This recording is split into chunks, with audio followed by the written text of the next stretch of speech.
Après le traité de Corpo Formio en 1797 qui voit l'Autriche déposer les armes, seule l'Angleterre reste en guerre contre la France.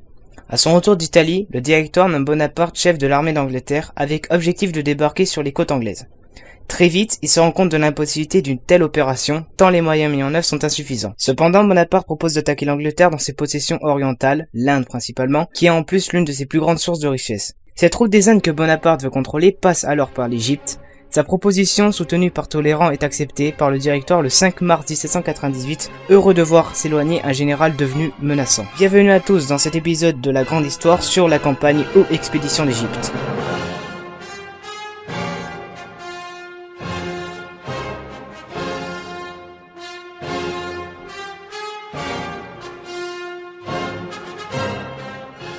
Partie 1. Les préparatifs de l'expédition. Le 12 avril 1798, Bonaparte est nommé général en chef de l'armée d'Orient avec mission d'établir une colonie en Égypte, de chasser les Anglais de toutes leurs possessions orientales et de mer Rouge, enfin de creuser un canal à Suez. Arrivé à Toulon en mai 98, il supervise les préparatifs de l'expédition. L'armée d'Orient comptabilise alors 37 000 hommes, 8000 cavaliers, 170 canons et une équipe de 170 savants, avec 13 vaisseaux de ligne, 14 frégates et plus de 300 navires pour la flotte. Le 19 mai 1798, la flotte quitte Toulon. Seules quelques personnes savent où part cette gigantesque flotte. Le 10 juin, les Français s'emparent de Malte, carrefour stratégique en Méditerranée. Ils y repartent 9 jours après. Après un mois et demi de mer, le 1er juillet 1798, la flotte française arrive en vue d'Alexandrie, sans avoir croisé la flotte anglaise, et s'empare de la ville le lendemain. Partie 2, la conquête de l'Égypte.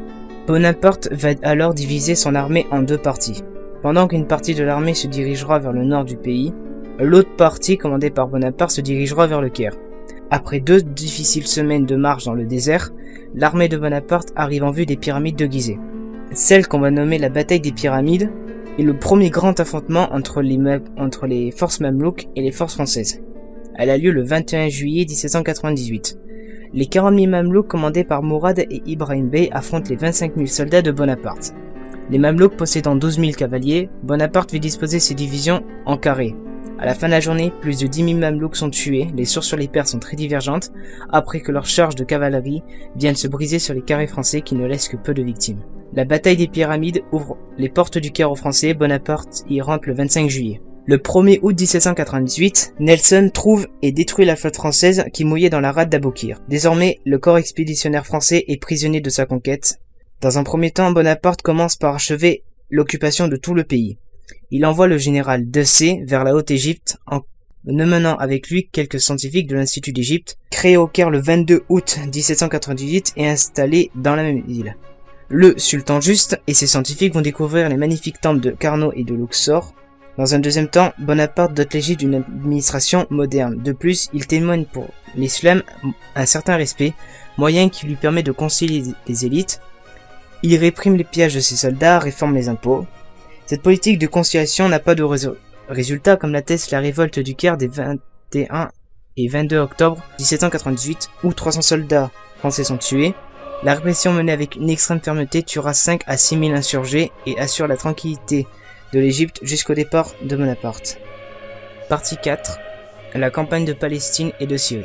L'Empire ottoman a déclaré la guerre à la France en septembre 98. Une armée ottomane marche désormais sur l'Égypte. Bonaparte, comme à ses habitudes, préfère en prévenir que subir, part à son rencontre en février 89. Le 20 février, le fort d'El Arish est pris. 5 jours après, la ville de Gaza tombe. Le 7 mars, Jaffa est prise en un assaut. Bonaparte ordonne alors le massacre des 4000 défenseurs pour éviter, entre guillemets, d'avoir des prisonniers. C'est aussi à Jaffa que la peste apparaît dans les rangs de l'armée. Et pour ne pas inquiéter les pestiférés, Bonaparte se rend auprès d'eux dans les hôpitaux, touche les malades pour montrer que le mal est bénin, comme le montre le fameux tableau de Gros, qui est une œuvre de propagande comme toutes les œuvres de l'époque napoléonienne. Le 19 mars, l'armée française débute le siège de Saint-Jean d'Acre. Mais assaut après assaut, la ville ne tombe toujours pas. De plus, on apprend l'arrivée d'une seconde armée ottomane qui marche sur le général Kléber. Bonaparte décide de lever le siège de la ville pour aller à la rencontre de cette armée ottomane. Et là-bas, malgré cette victoire, Saint-Jean d'Acre n'est toujours pas pris car ravitaillé en vivres et en munitions par la marine anglaise. Au bout de 4 mois de siège, Bonaparte se rend à l'évidence. Cette conquête est un échec et il décide de rentrer en Égypte.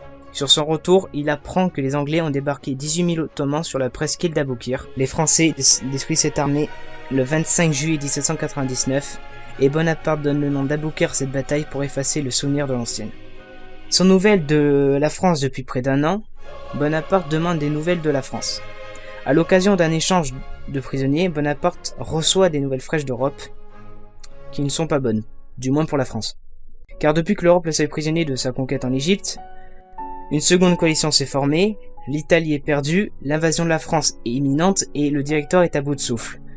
L'état financier est déplorable, les caisses sont vides, les fonctionnaires ne sont plus payés, le brigantisme a repris, Bonaparte n'hésite plus. Le 22 août 1789, il quitte l'Égypte, laissant le commandement à Kléber.